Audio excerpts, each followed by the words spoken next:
We're going to look briefly at the verse from Srimad Bhagavatam 2:3:17, and the verse is as follows. Please repeat. Ayur hariti vai pumsam ujjan astam chayan asau tasyarte yatshanonita Uttama shloka vartaya. Translation, I'll come back to the word for word later. Both by rising and by setting, the sun decreases the duration of life of everyone, except one who utilizes the time by discussing topics of the all-good personality of Godhead. Purport by Svangai Sesi Bhaktivedanta Swami Prabhupada. Srila Prabhupada ki jai. This verse indirectly confirms the greater importance of utilizing the human form of life to realize our lost relationship with the Supreme Lord by acceleration of devotional service. Time and tide wait for no man, so the time indicated by the sunrise and the sunset will be uselessly wasted if such time is not properly utilized for realizing identification of spiritual values. Even a fraction of the duration of life wasted cannot be compensated by any amount of gold. Human life is simply awarded to a living entity, jiva, so that he can realize his spiritual identity and his permanent source of happiness. A living being, especially the human being, is seeking happiness because happiness is the natural situation of the living entity. But he is vainly seeking happiness in the material atmosphere. A living being is constitutionally a spiritual spark of the complete whole, and his happiness can be perfectly perceived in spiritual activities. The Lord is the complete spirit whole, and his name, form, quality, pastimes, entourage, and personality are all identical with him. Once a person comes into contact with any one of the above-mentioned energies of the Lord, through the proper channel of devotional service, the doors to perfection is immediately opened. In the Bhagavad Gita 2:40, the Lord has explained such contact in the following words. Quote, endeavors in devotional service are never baffled, nor is there failure. A slight beginning of such activities is sufficient even to deliver a person from the great ocean of material fears. As a highly potent drug injected intravenously acts at once on the whole body, the transcendental topics of the Lord injected through the ear by the pure devotee of the Lord can act very efficiently. Oral realization of the transcendental messages implies total realization, just as fructification of one part of a tree implies fructification of all other parts. This realization for a moment in the association of pure devotees like Shukadeva Goswami prepares one's complete life for eternity. And thus the sun fails to rob the pure devotee of his duration of life, inasmuch as he is constantly busy in the devotional service of the Lord, purifying his existence. Death is a symptom of the material infection of the eternal living being. Only due to material infection is the eternal living entity subjected to the law of birth, death, old age, and disease. The materialistic way of pious activities like charity is recommended in the Smriti Shastras as quoted by Srila Vishwanath Chakravarti Thakur. Money given in charity to a suitable person is guaranteed bank balance in the next life. Such charity is recommended to be given to a Brahmana. If the money is given in charity to a non-Brahmana without Brahminical qualification, the money is returned in the next life in the same proportion. If it is given in charity to a half-educated Brahmana, even then the money is returned double. If the money is given in charity to a learned and fully qualified Brahmana, the money is returned 100 times and 1,000 times. And if the money is given to a Veda Paraga, one who has factually realized the path of the Vedas, it is returned by unlimited multiplication. The ultimate end of Vedic knowledge is realization of the personality of Godhead Sri Krishna. As stated in the Bhagavad Gita, Vedaishcha sarver aham eva vedya. There is a guarantee of monies being returned if given in charity, regardless of the proportion. Similarly, a moment passed in the association of a pure devotee by hearing and chanting the transcendental messages of the Lord is a perfect guarantee for eternal life, for returning back home, back to Godhead. Madhama Gatva Punarjanma na Vidyate. In other words, a devotee of the Lord is guaranteed eternal life. A devotee's old age or disease in the present life is but an impetus to such guaranteed eternal life. I'm going to read that again, the last sentence. A devotee's old age or disease in the present life is but an impetus to such guaranteed eternal life. Yay! I offer my respectful obeisances to His Divine Grace A.C. Bhaktivedanta Swami Prabhupada. I offer my respectful obeisances to all the assembled devotees. Hare Krishna. Human life, as mentioned in the Vedanta Sutra, is meant for inquiry into the Supreme.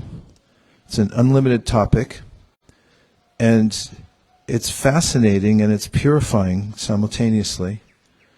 Srimad Bhagavatam advises us to live a balanced life. One should be healthy, it says. Live in as healthy a way as you possibly can. Kamasya nendriya pritya labhajivete yavata. Don't have love just for the senses, for gratifying the senses, but take what you need for your senses. Everyone needs different things. It's not one thing for all. Some people like rice, other people like quinoa. But know that you're staying healthy, regulated, whatever you do, just so that you can be vigorous in your hearing about the Supreme Personality of Godhead and also inquiring. And you can't be interested in the topic unless you hear sufficiently. Just as when you're learning an instrument, anyone here ever tried to learn an instrument? Come on, in your childhood, you didn't pick up the saxophone or clarinet? Okay, so you know that when you practice and then you come back to your teacher, you have a lot of questions. If you don't practice, you come back a week later, teacher said you have to practice at least half hour a day, and then one thing leads to another. You practice for 5 minutes the first day, and you said, I'll get back to it later. And then next thing you know, you're knocking on your teacher's door with your clarinet, and she says, do you have any questions? And he says, no. Did you practice? No. So the more we hear, the more we become empowered to inquire about the Supreme, because we know there's more and more to inquire about. In fact, a good hearing and chanting session usually produces more questions than answers, and it puts us in a ready state to ask more, deeper questions. And we find with Parikshit Maharaj and Shukadeva Goswami, Parikshit is asking more and more questions to bring out more from Shukadeva Goswami. Sometimes he asks for himself because he's curious, and other times, like during the Rasa Leela pastimes, he asks because he looks around and sees in the audience there are people who are just not getting this. And so he says, could you fill in this other part about how Krishna's not a regular person? And there's also a schedule that we're on here, and that is that we have a shelf life. The warranty runs out at a certain point. The body is a complete unit provided to us. Om Purnamadah Purnamidam Purnat Purnam Utachate. We get a complete unit that's completely equipped to come to its perfectional stage. And for human beings, that means to realize the absolute and to make reconnect our relationship with the Supreme. And so we have a bit of force deficiency if we think about it. We realize that we don't have that much time. We have a very short duration of life compared to even Yeah, we have a short duration of time compared to, like in geological time, what's 100 years? It's just a flash. Other living beings, we may think we have a long period of life. I noticed during Kartik there are these little bugs called Diwali germs, and they congregate for some reason around the electric light bulbs, much to the delight of the lizards who hang out there too. But those little creatures have about a 24-hour life cycle, during which time they're born, they go to kindergarten, they learn to ride a bicycle, they do all their stuff, end up, they get married, go to Home Depot, build something, and then they die. By the time I go to Mangalartik the next day, they're scattered everywhere on the ground. Just looks like some kind of granular matter on the ground. As the night before, they were fairly excited about their prospects. So this is our life also, as observed by those who are higher beings and have a longer duration of life. Even as they observe us, however, their duration of life is short as well, because everything's short in the face of eternity. So we have beginning and an end, we have four sufficiencies. So what the verse is saying here is that we should take advantage of each day. Otherwise, it takes advantage of us. We're being robbed of a huge opportunity unless we take advantage of it. So how to do that? There are several ways. One is that there's a way that the human mind likes to be regulated. The senses also like to be regulated. And they can be reformed. The senses and the mind can be reformed. They can be molded in a certain way. And so this is a kind of a practice that one can get into. And from any position, one can make incremental improvements in one's life and start working towards a worthy goal. And then we can feel like we're making progress. We will be making progress. In financial matters, it's just a fact that anybody, even with a moderate income, can become wealthy if they're if they're meticulous. There's no little meticulous. If they're meticulous about saving 10% of their income, of their gross income, and then investing it somewhere on a regular basis over time, as Einstein said, compounded interest is one of the wonders of the world. And lo and behold, if somebody's very careful about that, lives below their means, it's a book I've never read called The Millionaire Next Door, but it's all about people who live below their means and they're very careful with investing whatever little extra they had instead of just blowing it and living above their means. And then gradually over time they find that they have a storehouse of extra resources that they can utilize to do whatever they want. So it's just a material example. But in the same way, as Prabhupada's mentioning, he gave a material example from the Shmriti Shastra that if you give in charity, it comes back. If you give to the right person, it comes back in multiples. So we can do the same thing with our lives, and then it becomes quite a daring adventure to challenge our senses, challenge ourselves to be on a regulated program. So there's a few ways that we've been shown to do this by our acharyas. For instance, the 6 Goswamis of Vrindavan, who are famous devotees, are written about by Srinivasa Acharya, who said, Sankhya Purvaka Nama Gana Natibi Kalavasani Krito. They counted everything up that they did. Now, of course, we have counter beads. We pull down a bead every time we chant. That's good. That's a good idea. Sometimes people, when they first come to Krishna consciousness, are you chanting? Yeah, I chant all day long. It's like, do you have any beads? No, I don't need beads. I just do it in my head. And that's not the program that was set for us by the acharyas. Acharyas are our leaders. They show us, here's how you're going to get advanced. Sankhya means to count it. So count it, record it, measure it, whatever way you can. It's not materialistic. It's a means through which we can defeat the mind and senses. So have counter beads and make sure you're pulling them down at the right interval, and make sure your fingers are going on each bead, and say every mantra. It's that simple. The mind will say, well, why don't you just pull down 3 instead of 1? That way you can have breakfast sooner. Okay, that's a challenge. See if you can beat the mind on that one, because he's standing there like little chubby rascal little character trying to dissuade you, telling you all kinds of crazy stuff, like my next door neighbor, Denny Scardacci, when I was a kid. He told me all kinds of crazy stuff. Like he once told me in kindergarten that if you take a package of potato chips and you smash them up, he said you get more of them.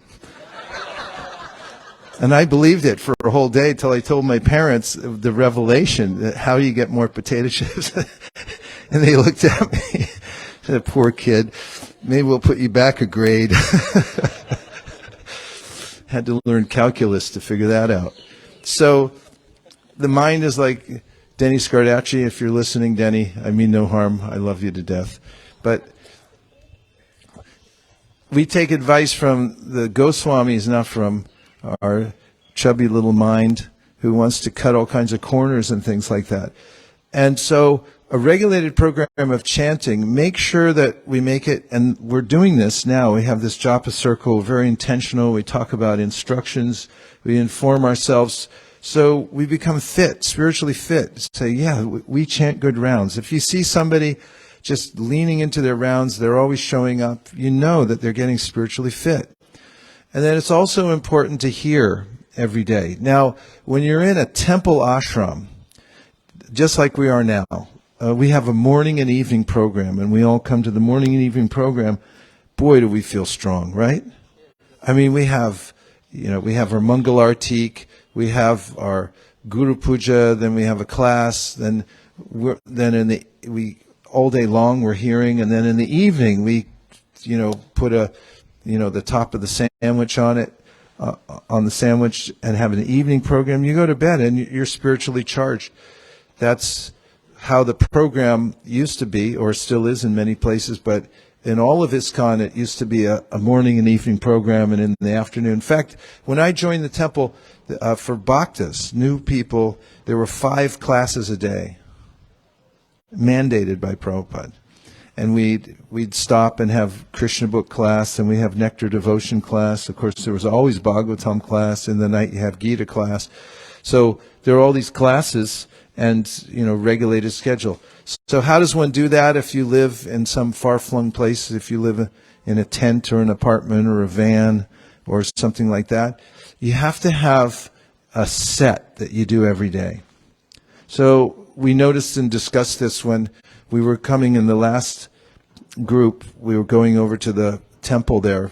Somehow one of them's out of town or something, but they're one of the head guys over there. Every morning when we come in, he had his set bhajans that he'd do. He had his little book on his knee, and you just go through all his bhajans. He's like 5 bhajans he'd do, and then the curtains open, and then they do Mangalartik. So it's important to have a set that you do every day. Just like with exercise, you have to have a set that you do, like you walk around the block 3 times and eat an apple or something. I mean, it can't be nothing, because then it's like, didn't I just eat 3 boxes of Reese's peanut butter cups? And then it's like, well, it's no big deal. It is a big deal, because you're gonna lose your health.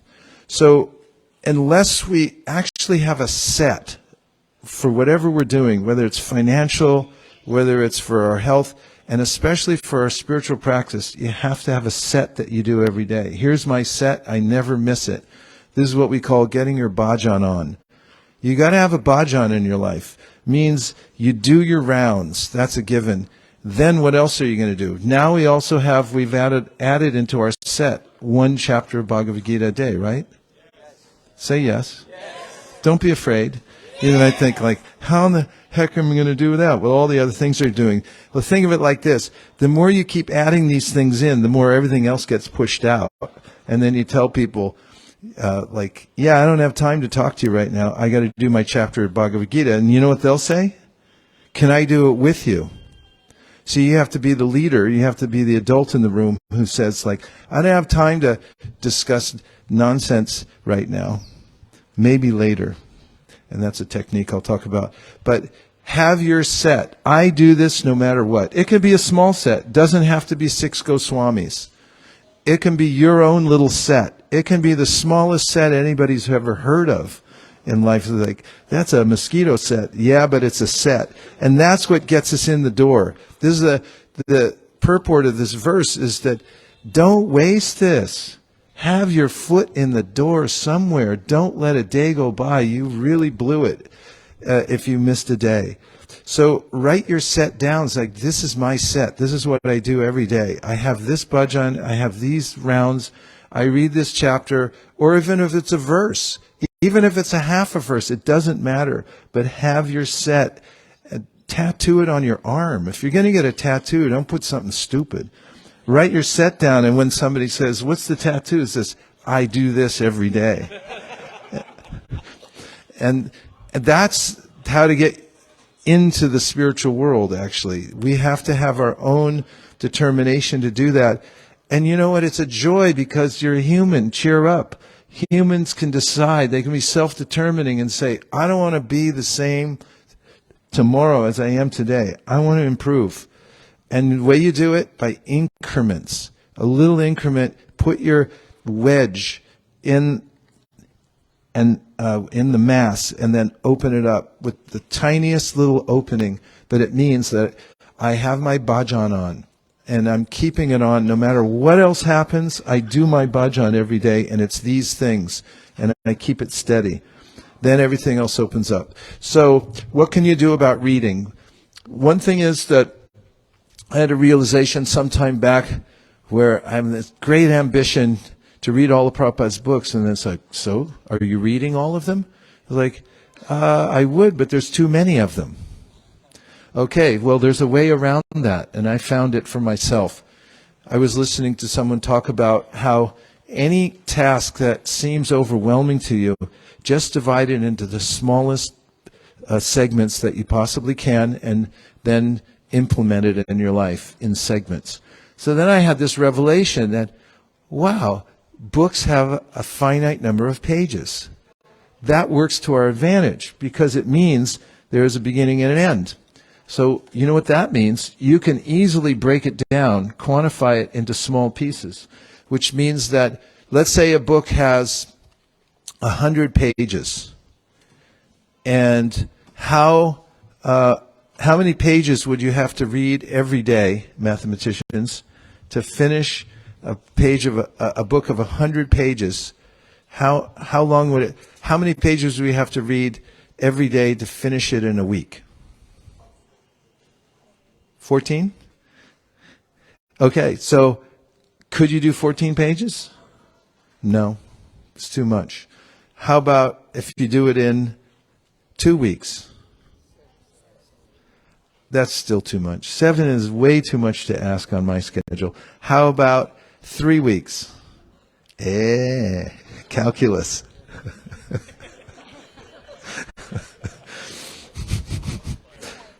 5? Still too much. That's a lot to ask. I'll finish my 100-page book in a month. 3? 3 pages? Okay. 3 pages is still pushing it a little bit. Okay, we have a question. Manjula Kanta, go ahead. When we read a book, we don't remember what we read. I'm just there for the numbers. So does that count? Yes. Everything's counted and recorded, and don't think you don't remember it. It's uncanny, actually, how much you remember. I can remember TV commercials from the time I was a kid. I can sing them for you right now. And a Kurnoff will go like, I know, I remember that one, right? because everything that goes in there stays in there. Don't think it's not going in. It is. And if you have to do it, paint by the numbers, paint by the numbers. This is a kind of Vaidhi Bhakti. Don't get into this thing, oh, I can't remember anything, so I'm not going to do it. I know you're not saying that because you do everything, but just, put it in there. On days when you don't feel like walking around the block, it's like, I don't know, it didn't make any difference yesterday. That's short-sighted. As humans, we're supposed to see the long game. We're supposed to look at, we have a wider perspective and see, like, what I do every day adds up. So just do the little things that you know are good for you. And if you do good things for yourself spiritually, what you can handle every day, then you beat the system. Try to beat the system. The system is we get killed here in the material world. And so we want to cheat death, right? Say yes. Yes. So here's how to do it. It's in this verse. Cheat death. And take in your spiritual nourishment every day at a dose that you can handle, that you can do every day. And then you start beating the system, and everyone's going like, how are you doing this? How are you going to beat the system? And at the end of this lifetime, when everyone comes around you and you're ready to go back to Godhead, it's like, how did you do it? Same way the millionaire next door got wealthy. Lived below his means. He put away 10% at least of his gross income every month and put it into a healthy investment, nice no-load mutual fund somewhere. And next thing you know, little, Roger Good-for-Nothing, who everyone thought would amount to everything, he's wealthier than everybody else.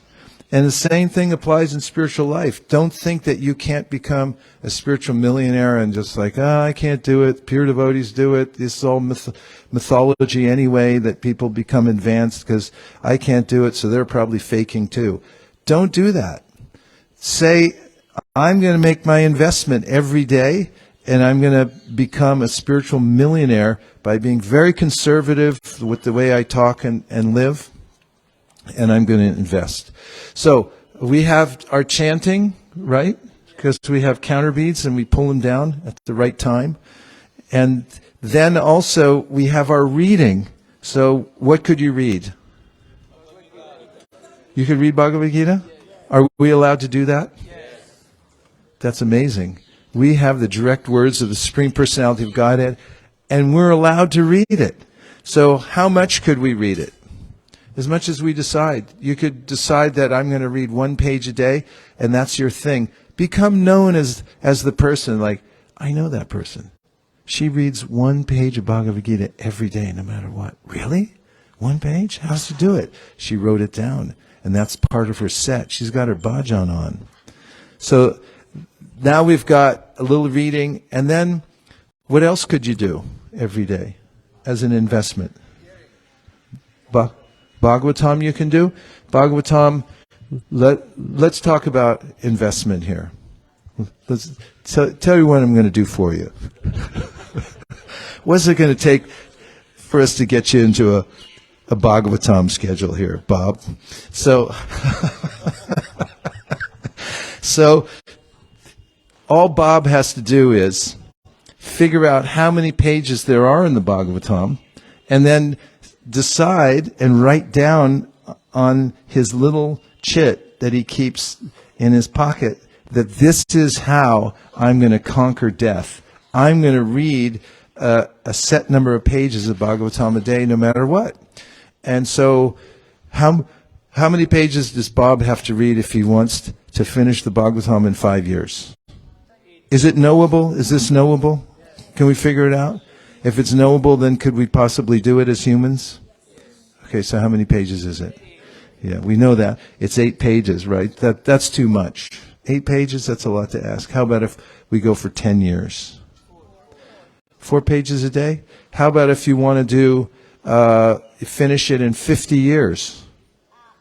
That's the program we're on now. 1 verse a day. It gets you about 52 years. You can finish the Bhagavatam. That's okay. But you can always augment your bhajan. You can say, I'm going to add Bhagavatam in. Could you throw anything else in there?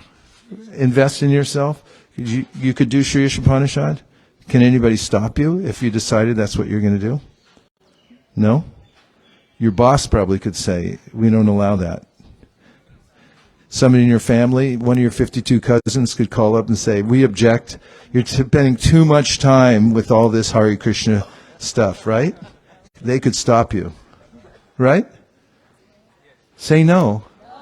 No, Vaisheshika Das. They cannot stop you. So decide what you want to do and put it on your list and get your bhajan on. That's the main thing. If you have that, nobody can stop you. You can cut through the labyrinth of the three modes of material nature. Everything's possible. And then that becomes your way to move forward in life, and you hold on to it and become a hero, actually. Most people languish in the material world. They almost do something. They almost rise to the occasion. They almost take the spiritual life, and then the clock runs out, and they go, oh, darn it, not again. And then you hear the song singing in the womb, Jeev Jago, Jeev Jago. And Lord Gauranga is calling out to you. It's like, remember last lifetime? You said you were going to do it, and then, the Reese's peanut butter cups and all that. So actually do it this time. Make this lifetime the lifetime that you say, I'm going to get my bhajan on. You don't even have to tell anybody. You can hide. You can get your bhajan, go in your back room, close the doors, put a little sign up. Nobody knows what you're doing in there, but you burst out later. And they're going, what do you got going on in there? And you got your bhajan going. And that's our savior. We have to do it ourselves. Nobody else can do it for us. Now we'll just take a few reflections or questions. Prabhu?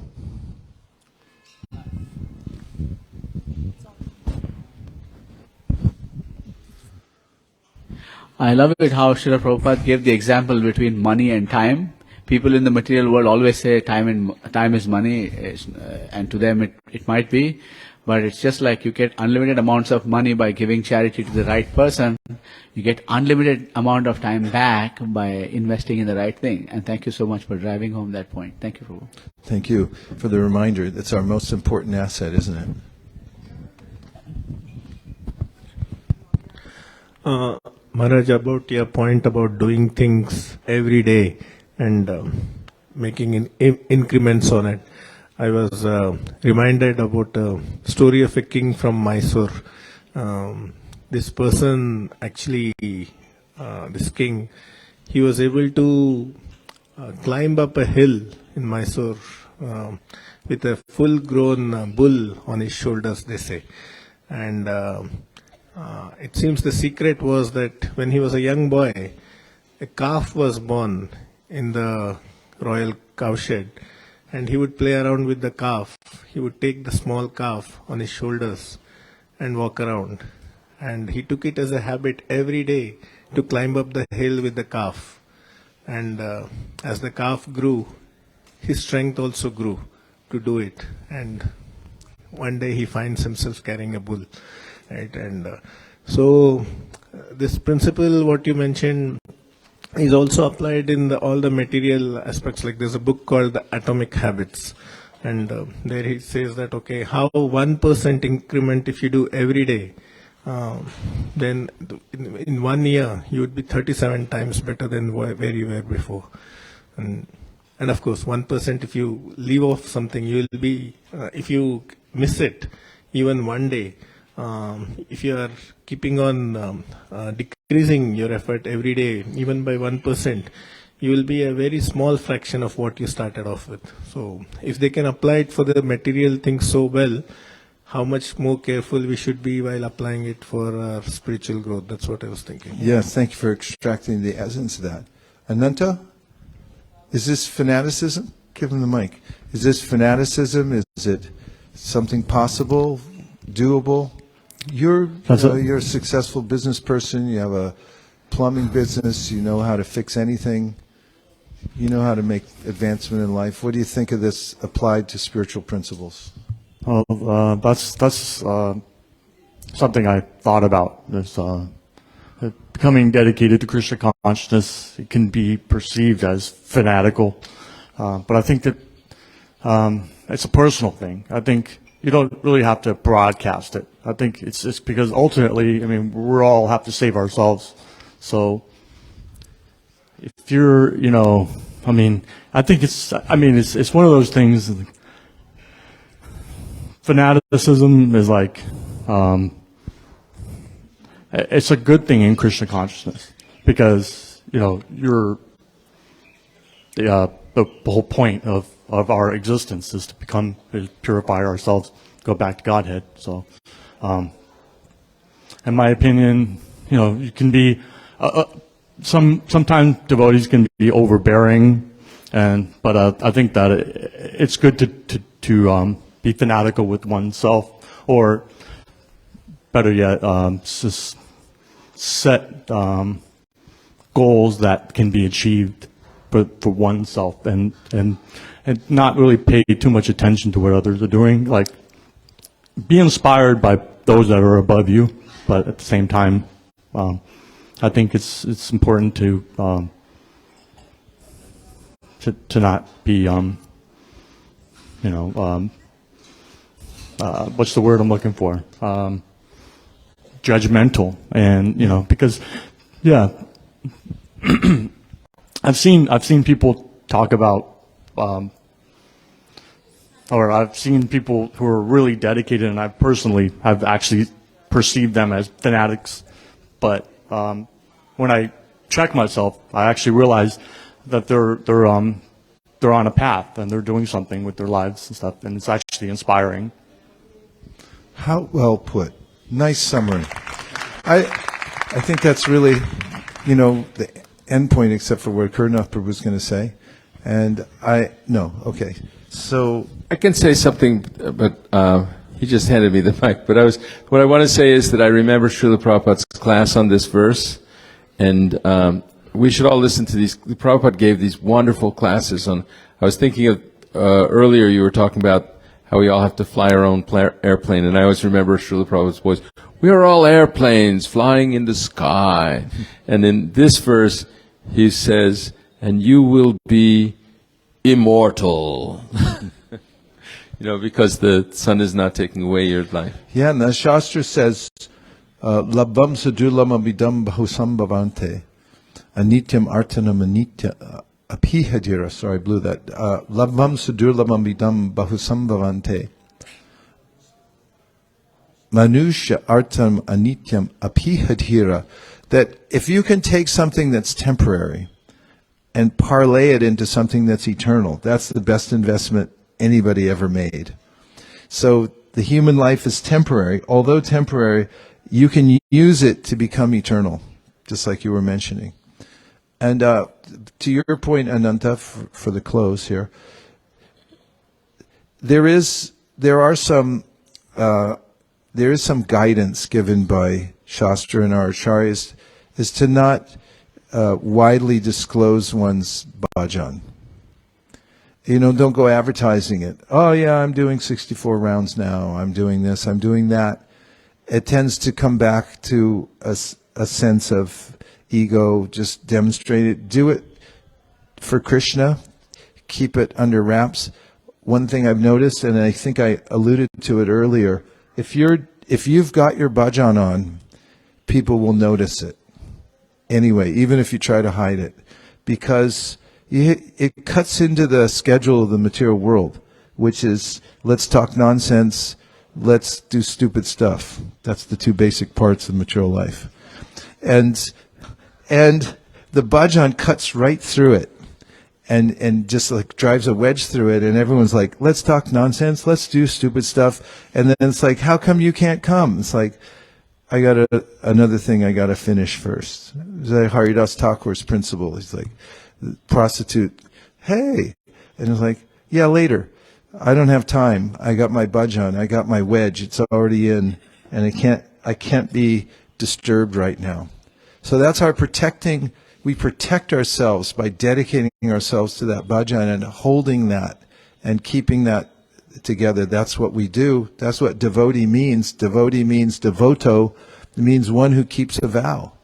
And that's the vow that saves us. It's what Krishna says, raga dvesha vimuktaistu indriya Vishayan Indriyashtaran, Atma Vashherbate Atma Prasadamarigatchati. If you want mercy to descend on you, take a vow for Krishna and hold it and get your bhajan on so that the stupid stuff and the talking nonsense becomes